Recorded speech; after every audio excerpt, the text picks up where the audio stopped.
Welcome to the Stree Shakti series at the Coffee Conversation Show, powered by the Emerging India Forum, TIF, and a tech partner, Prime Infotech Solution. Theme is Poise, Power, and Purpose, story of growth and grit. We are with us Akanksha Thakral, co-founder, BryteClick, with a journey that's beautifully layered with soft skills training, emotional intelligence, communications mastery, and mental health advocacy. Akanksha has empowered over 1,500 students and professionals to lead with confidence and empathy. Her career reflects a blend of insight and intent, helping individuals not just grow professionally but also thrive as human beings.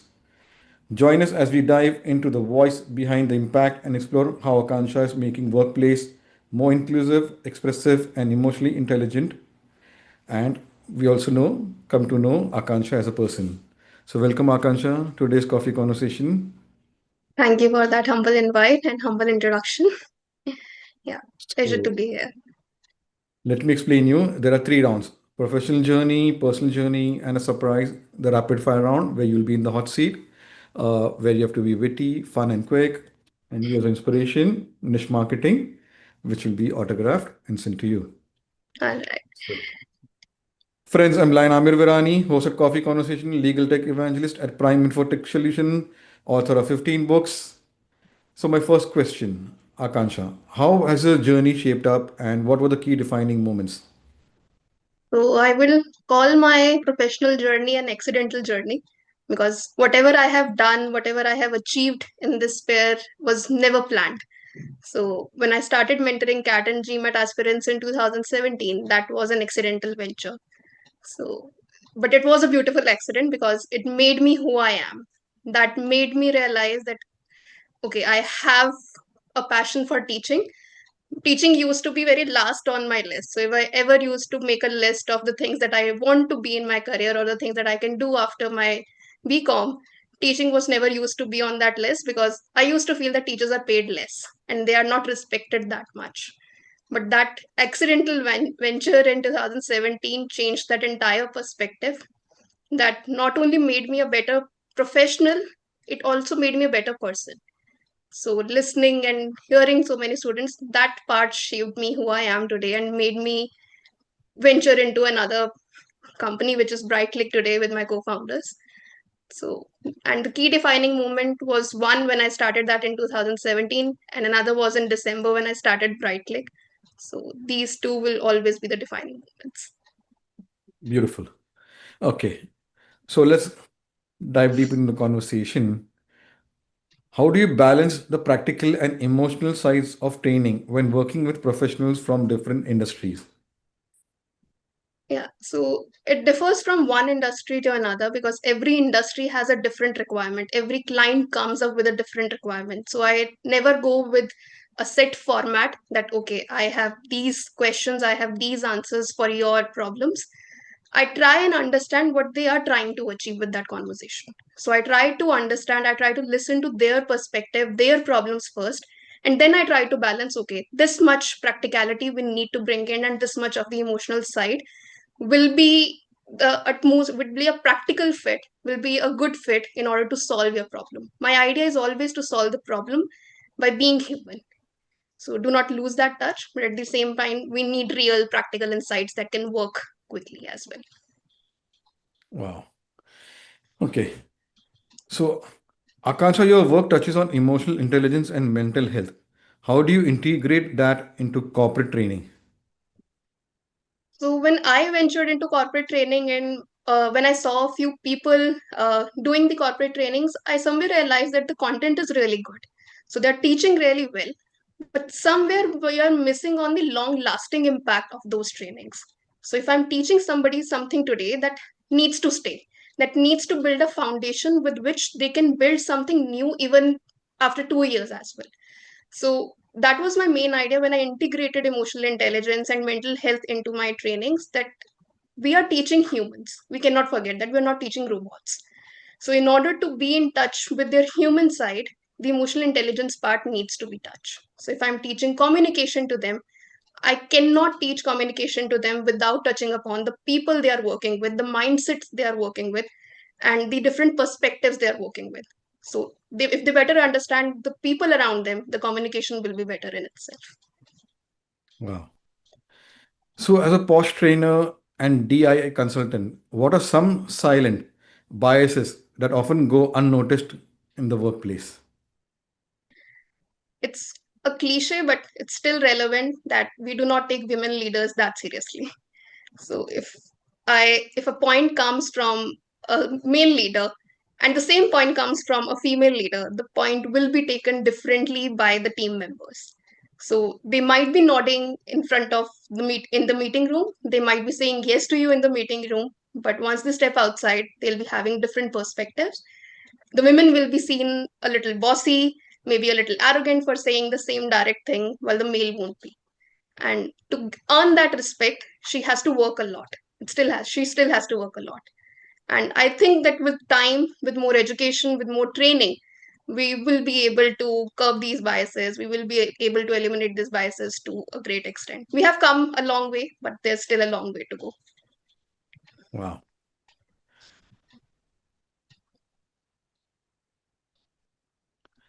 So, let's go to your journey of public speaking. Public speaking is often people's biggest fear. What's the first thing you tell someone who says, I can't do it? The first thing I tell them, give me the evidence. Why can't you do it? What is the evidence that you can't do it? So when I deep dive in the conversation, if I get to realize that okay, things have happened in the past where they were not able to speak up, and that has given them an impression that they're not a good speaker. Now it is my job as a mentor, my job as a coach to help them in order to break those uh, assumptions of that they have built over the period, break those, come out of those experiences, and give them the right tips, right guidance so that they can move forward, and they're mostly able to move forward. And this is where again my emotional intelligence and the counseling side comes in. These people do not need only and only public speaking training. These people need to know that they have something in them. So it takes a good counseling session, actually, more than a public speaking session, to make them realize. So it's always a customized fit. Again, there is a no set answer. It varies from one person's journey to another person's journey. Very true. Okay. So, let's come to your startup, BryteClick Consulting. What's the story behind this company name, BryteClick Consulting? My first question. And what gap were you most passionate about filling? Uh, I feel somewhere both the questions will have one answer. So me and my co-founder Ashish, so we used to be good friends, and we are still good friends actually. So whenever we used to talk about working, so we always talked about that how working professional has so much talent, so much potential, yet people around us are not able to grow that much in their career. And there are people who have less talent, maybe less knowledge than them, yet they are growing at a rapid speed. So why is it so? And then we analyze that what are they learning. So these people are really good at their hard skills, they know their job well, we do not doubt that. What they don't know is how to manage people, how to communicate better, how to have good leadership qualities. And if they're learning from some sources or anything, that's not a long lasting impact. So they're learning and they're not able to implement that. So there was a gap between learning at that execution part. So BryteClick came up with that idea. BryteClick was born with that idea that we want to solve this problem, and we know that this is not the first time that we are solving this problem. But what we are going to do, we are going to bring our real life experiences, our training, our passion for communication, for leadership, emotional intelligence, and bring some real practical techniques that a person can apply if they are learning today, and they can apply it tomorrow at their workplace. And they can come back and give us the feedback, okay, this worked or this not worked. And we'll still be there with them and helping them until they grow and until they achieve what they really want to achieve. Wow. So, Akanksha, you mentored over 1,500 individuals. What's one story or transformation that still gives you goosebumps? Okay. Okay, for 7 years, there were 1,500. It's difficult to narrow down to one story, but Still, if I have to pick one, there would be two moments actually. So there was one student who entered into my coaching who was really, really scared, who has flunked one CAT attempt because of his verbal section, and he was at somewhere at 16 percentile, and he wanted to grow. And next year, in the span of next 7 to 8 months, he learned so much, he improved so much. Even I was not expecting that much improvement. He scored 96 percentile. So from 16 to 96, that was a journey that I still remember, and that it will be still close to my heart, because that man has put in so much of hard work. And as a mentor, it still gives me goosebumps that okay, I can create such stories, such improvements. Wow. Okay. So, Akanksha, you've been part of Toastmasters in various leadership roles. Can you talk about what is a Toastmaster organization all about? And how has that uh, Toastmasters shaped your communication and leadership skills? Okay, so Toastmaster is a platform that helps you to own your communication and leadership skills. So it gives you a good platform if you're struggling with these two areas. So do join. They have weekly meetings. You can find a club nearby, and it's a really good platform. So similarly, when I joined Toastmasters in 2019, I had a very different reason at that time, since I have been into public speaking for so long, but after college, I was not able to get a space where I can practice these skills. So there was no debating clubs, no forums as such. So it felt like a good space, a very passionate space to me. And I wanted a space just to get out of my home on a weekly basis, a dedicated place. Then I went for the leadership roles there, area director, division newsletter editor, assistant division director, I guess. Yes, I was there too. Uh, Overall, I would say Toastmaster made me realize that there is so much more to public speaking than debating, poems, and other things that we do in school. In terms of leadership, I learned service leadership really well. So whatever we have done in till the school or college level, that was not service leadership. We knew that okay, as a society head, we had to be there. If you're doing the leadership outside, I know that it is my venture. There is some money involved. There's some revenue involved there. But to selflessly serve a community where you're not getting paid for in a single penny, then the task becomes difficult. And to get the work done from people, it also gets difficult. So service leadership as a whole changed my personality. It helped me increasing my patience level. It helped me in becoming a better person overall, how to talk to people and how to be patient and humble, yet assertive at the same time. Wow, beautiful. So, Akansha, how does being part of networking forums, platforms like BNI help in your career? So there is a thing that we always say about networking, that networking is your net worth. So networking is actually like that. So if I am with just two people, I am with just two people, and with these two perspectives, with these two mindsets, networking opens that door for you.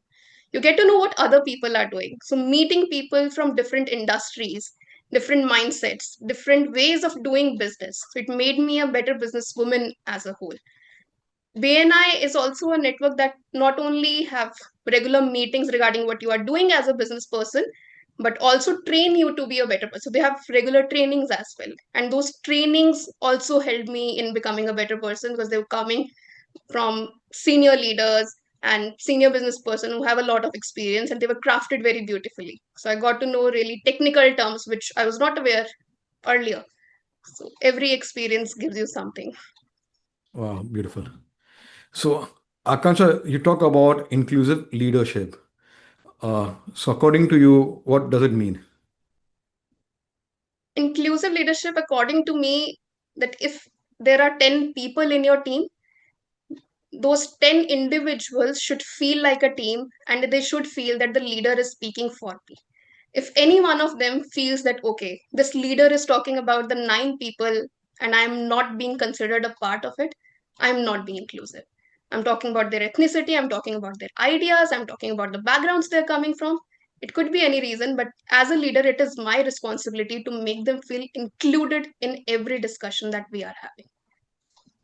Wow. So, Akansha, who has influenced you personally, professionally, and what are the key learnings? Uh, Professionally, I am very much influenced by my father. So I have seen him working religiously for his work, and he has always said that treat your work as your worship. So your work needs to come first. There are so many lives that you are influencing with your work. If you are going to make a mistake here, it is going to affect a lot of future. And it came true when I started mentoring people. So my one mistake could impact a lot of people and the trust they have invested in me. So my work ethics actually come from my father. I keep on observing him. I keep on listening to the stories that he has from his workplaces. And sometimes even I tell him, okay, you have done this wrong. So I have reached to that stage now, and we have a good discussion over chai sometimes. Personally, I think it was more my journey over the years. I cannot actually give it to another person how the things have shaped actually. So the mental health journey, the 10 years journey of being in trauma, of being diagnosed with a mental illness, then being 3 years in therapy, I learned that I need to be a better person. I learned over hit and trial, okay, I am doing this wrong. I was being arrogant. I was not a good person. I need to be better.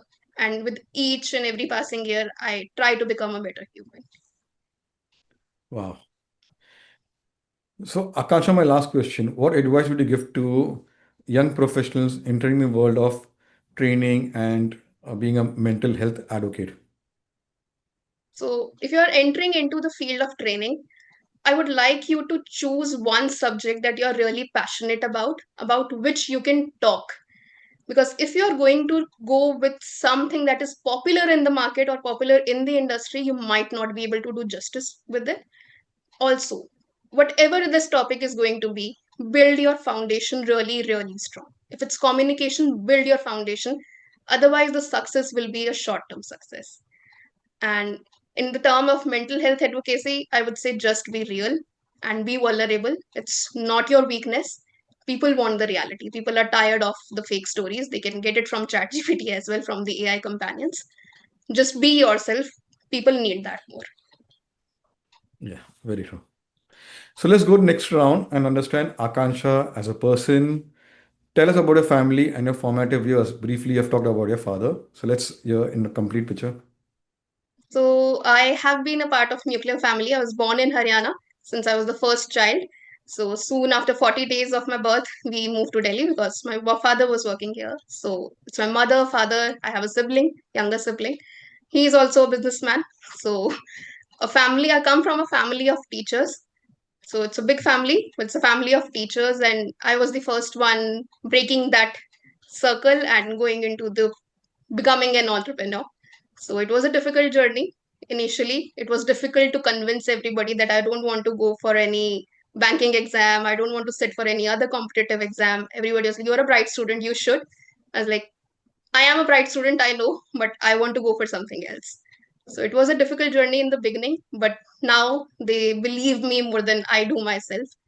And they support me in whatever I do. And they also keep on bringing new ideas. Okay, you can do this in your business, you can do that. So now it's peaceful. Wow. So let's go to your college days. What do you experience from TISS and how did it help in shaping your career? TISS was a turning point in my career because after doing MCOM, I never thought that I would ever be going and changing my field of work. So, doing a diploma in counseling from TISS was a changing experience, a turning point in my life, which made me realize or made me see things from a different lens. And it was an altogether different lens. And I realized it when I was training my CAT and GMAT aspirants at that time, when I realized that, okay, they are not scoring well because they're not learning a certain concept well. There were certain times when the problems were personal. So somebody's parents were going through a divorce, somebody was not able to cope up with any kind of loss, and that was affecting their studies. So that became a key metric for me and became a true motivation for me to go for that course. Unfortunately, it was during the COVID, so I couldn't visit the campus, but I did visit the campus for the convocation. Grateful for that, and that will still be a memory etched in my heart forever. Wow. So, Akansha, how do you unwind after training, mentoring, counseling, and speaker session? I try as much as possible keeping my private and professional life separate. And I have learned that over years how to do that. So when I'm working, I'm only and only working. I'm focused there. I try not answering my friend's call unless it's something urgent. And I've told that to my family as well. So that I can completely be in that zone. But once I finish my work, I get to open my mobile. I play on my favorite songs. There is a certain playlist. So that goes on, and along with that, I start answering all the banter that my friends have already been waiting for. And that's how I unwind. So, talking to my loved ones, putting on some music, and getting home and being in my pajamas, that sets the day for me. Wow. So, are there any hobbies that help you stay grounded? Maybe a creative outlet or something completely random? Uh, I write. So I do not, I'm an immature writer, I would say. So I see things. So if I'm watching a movie, I am watching a web series, or I've just seen a short clip. So I usually have a lot of ideas about it, and I need to get that ideas out of my system. So I started writing for that purpose, and but some of those writings have come out beautifully. So I am planning to curate a book out of them soon. Wow. So, is there a childhood memory that still makes you smile every time you think of? Yeah, so every time I used to bring an award home, so there used to be many moments, grateful to God for that.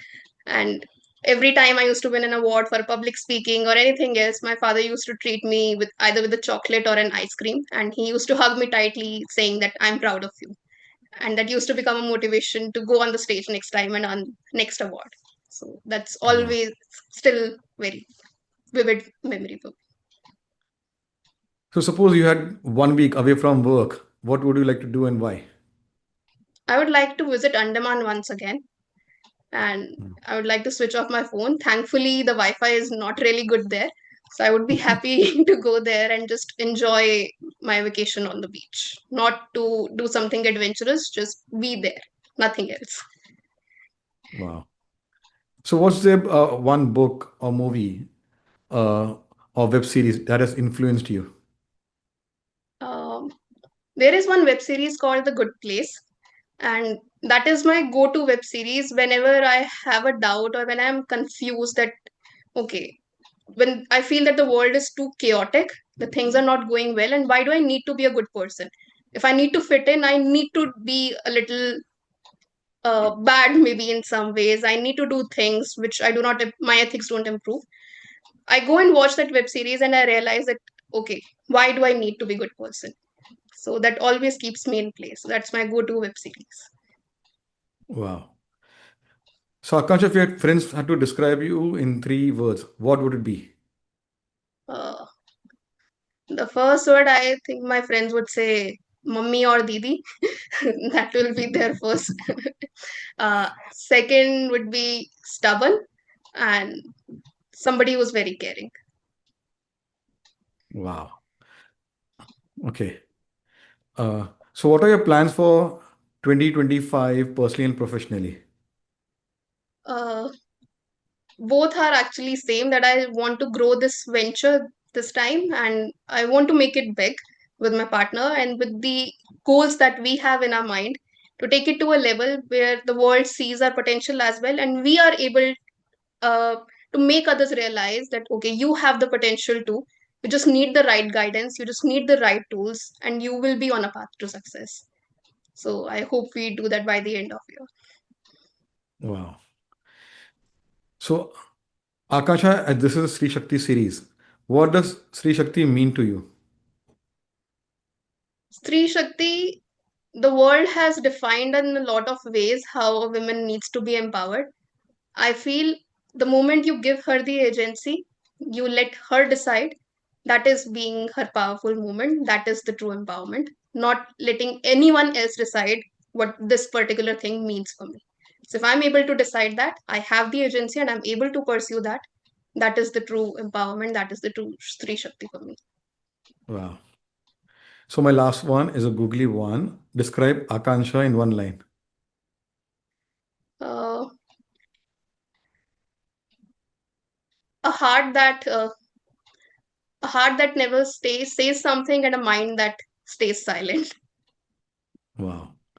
So let's go to next round and put Akanksha in the hot seat, the rapid fire round. Your go-to comfort food, Shahi paneer and matar pulao.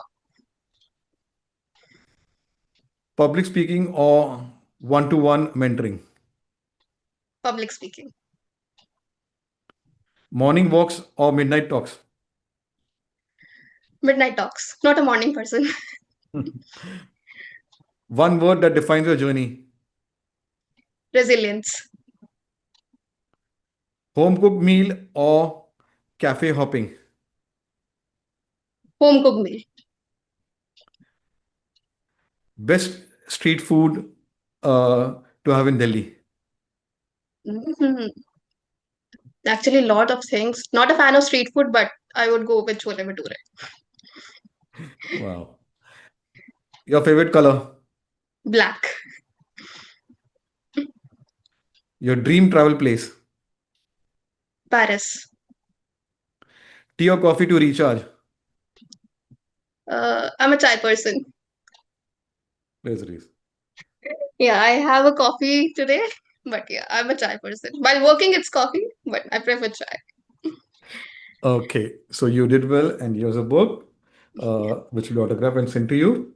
So, friends, it was a lovely conversation. Yes, uh, as a series is Stree Shakti, and Akanksha is a Stree Shakti in every word because she is wearing multiple hats, being a speaker, being a mentor, being a trainer, contributing to a Toastmasters in various groups as she has evolved over so many things. So, all those young women out there, watch this episode. It will inspire you as you can wear multiple hats and uh, be active in whatever you're doing in your work, in your career, as a solopreneur, whatever. And now she has plans at BryteClick to take it to a bigger level. So we wish her the best. So like that, there are 450 coffee speakers who have the inspiring stories personally, professionally. Subscribe, get inspired, and if you want to be featured like Akanksha, visit our website, the Emerging India Forum, or our LinkedIn page, or ask our coffee speaker to invite you to have coffee conversation. So take care. So we meet with another speaker and continue our coffee conversations. Thank you. Thank you.